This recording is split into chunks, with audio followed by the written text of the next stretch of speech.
मित्रों, आज के कार्यक्रम में हम आपकी मुलाकात करवा रहे हैं पर्यावरण अभियंता श्री पंकज भूषण जी से, जो कि नगर निगम आगरा में कार्यरत हैं। यूं तो उनके ऊपर प्रशासनिक जिम्मेवारी है शहर के पर्यावरण को सुधारने की, लेकिन पर्यावरण सुधारने के साथ साथ उनको कब कविता से प्रेम हो गया ये शायद वही बताएंगे। हाँ, लेकिन बहुत अच्छे कवि हैं, पर्यावरण से जुड़ी संवेदनाएं उनके साथ हैं, जल जंगल जमीन के ऊपर लिखते हैं, और इसके अलावा मानव की जो मतलब एक अंतर्मन की जो चीजें होती हैं उस पर भी बहुत अच्छे से अपने उद्गार व्यक्त करते हैं। तो आज हम पंकज भूषण जी से उनकी कविताएं सुनेंगे। सबसे पहले तो पंकज जी, हम आपका अपने स्टूडियो में स्वागत करते हैं। नमस्कार जी। नमस्कार। तो पंकज जी, सबसे पहले आप हमें बताएं कि आपको ये जो कविता लिखने की प्रेरणा कहाँ से मिली?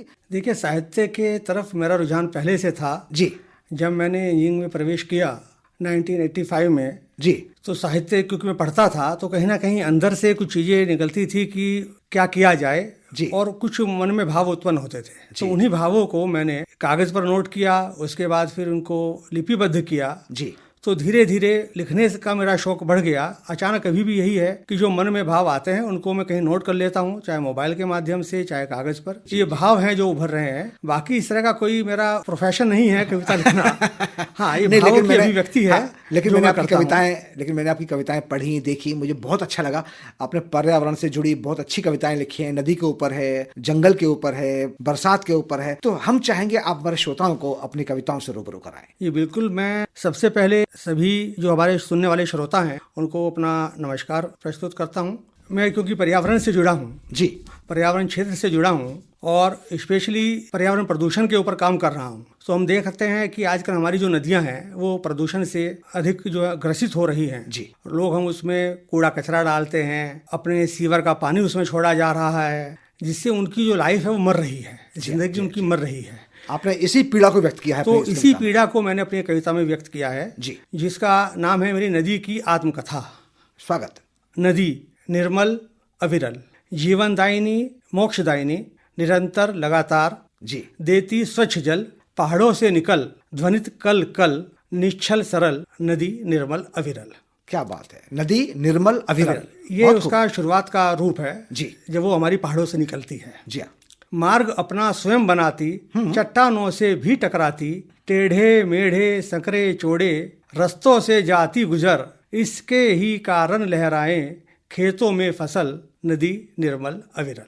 क्या बात है, क्या बात है, इसके ही कारण लहराए खेतों में फसल, नदी निर्मल अविरल। बहुत खूब। कई नगर हैं इसके बल पर। हमारी जो सभ्यताएं हैं पुरानी वो सब नदियों के किनारे बसी हैं, नदी घाटी सभ्यताएं।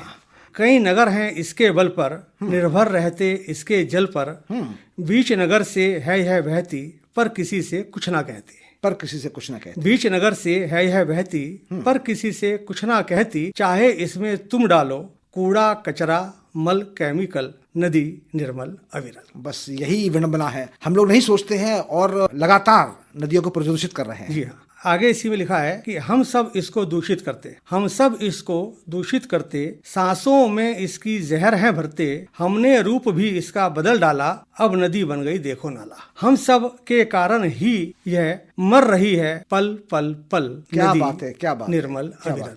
हम सब के कारण ही ये मर रही है पल पल पल, नदी निर्मल अविरल। बहुत खूब। अंत में जो समापन किया है कि जन्म लिया था जब इसने थी अल्हड़ और मदमस्त नदी, जन्म लिया था जब इसने थी अल्हड़ और मदमस्त नदी, प्यासे जंगल गांव शहर को देकर जल की धार नदी, और समाकर अपने तन में हम सब के अपकार नदी। क्या बात है। और समाकर अपने मन में हम सब के अपकार नदी, पंकज मिली सागर से अपने करने पूर्ण विश्राम नदी, ठहर गई सागर से मिलकर जो बहती थी कल कल कल, नदी निर्मल अविरल। बहुत खूब, बहुत भावपूर्ण रचना है आपकी ये, और निश्चित रूप से हम सबको इसके बारे में सोचना चाहिए, विचार करना चाहिए कि जिन नदियों की वजह से हमारा जीवन है, हमारी सभ्यताएं हैं, उनको हम नष्ट कर रहे हैं, प्रदूषित कर रहे हैं। ये बहुत खराब बात। और हम चाहेंगे कि आप अभी जो चर्चा कर रहे थे, हम लोग बात कर रहे थे, मैं आपकी कविता के बारे में देख रहा था, जो जंगल वाली एक कविता है आपकी, वो बहुत खूबसूरत कविता है, और हम चाहेंगे कि आप हमारे श्रोताओं को उस कविता को शेयर करें। जी बिल्कुल, मैं उस कविता को भी आपके साथ शेयर करूंगा कि पहाड़ नदी और पेड़ का जंगल, पहाड़ नदी और पेड़ का जंगल, आसमान में उड़ते पंछी, पेड़ों पर चिड़ियों का कलरव और नदी का पानी कलकल, पहाड़ नदी और पेड़ का जंगल। पहाड़ नदी और पेड़ का जंगल कि जंगल के बारे में लिखा है कि उसमें क्या क्या चीजें होती हैं जी। कि पहाड़ नदी और पेड़ का जंगल, आसमान में उड़ते पंछी, पेड़ों पर चिड़ियों का कलरव और नदी का पानी कलकल, पहाड़ नदी और पेड़ का जंगल। पेड़ का जंगल, क्या बात। हरे भरे पेड़ों का जंगल, घना घना सहमा सा जंगल, वन्य प्राणियों के विचरण से खामोशी को तोड़ता जंगल, कहीं झरने का मधुर गीत है, कहीं झरने का मधुर गीत है, कहीं सरसराहट पत्तों की, रंग बिरंगी चिड़ियों की आवाजों का रैला है जंगल। क्या बात है। रंग बिरंगी चिड़ियों की आवाजों का रैला है जंगल। जंगल। पहाड़ों का बचपन है जंगल, पहाड़ों का बचपन है जंगल, नदियों का साथी है जंगल, और न जाने कितने जीवों का जीवन है और घर है जंगल। क्या बात है।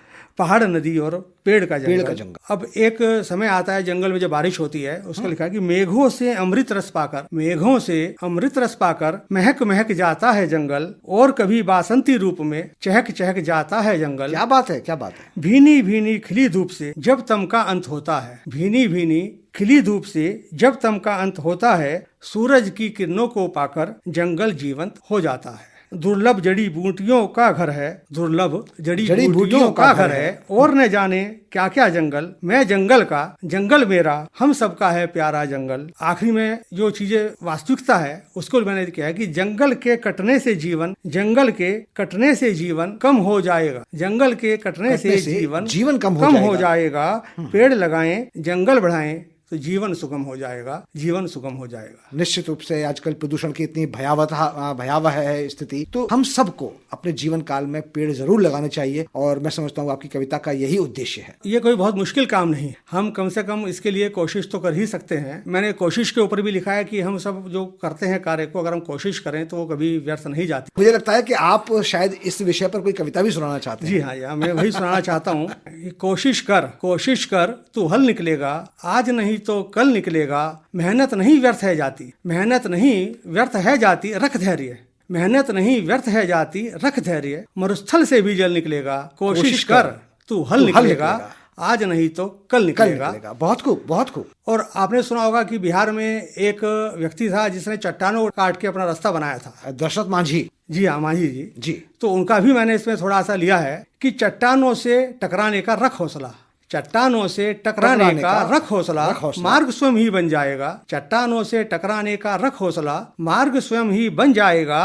चीर समंदर का सीना तू, चीर समंदर का सीना तू, नहीं जरूरी करल निकलेगा, कोशिश कर तू हल निकलेगा, आज नहीं तो कल निकलेगा। कि अंधेरा अब छटने को है, देख लालिमा, अंधेरा अब छटने को है, देख लालिमा, सूरज उम्मीदों का उगने को है, थोड़ा सा बस रहा फासला, थोड़ा सा बस रहा फासला, कर कोशिश हो सफल निकलेगा, कोशिश कर तू हल निकलेगा, आज नहीं तो कल निकलेगा। और लक्ष्य सामने डरा रहा है, होता है कि टारगेट हमारा भाई इतना बड़ा हम कैसे पार करेंगे। जी जी। कि लक्ष्य सामने डरा रहा है, रह निडर, डरना नहीं है, लक्ष्य सामने डरा रहा है, रह निडर, कर प्रबंधन है साथ सभी को लेकर चलना, है साथ सभी को लेकर चलना, हर मुश्किल आसान बनेगी, है साथ सभी को लेकर चलना, हर मुश्किल आसान बनेगी, पंकज सब कुछ नवल निकलेगा, कोशिश कर तू हल निकलेगा, आज नहीं तो कल निकलेगा। बहुत खूब, एक आशावादी दृष्टिकोण है आपकी इस कविता में, और निश्चित रूप से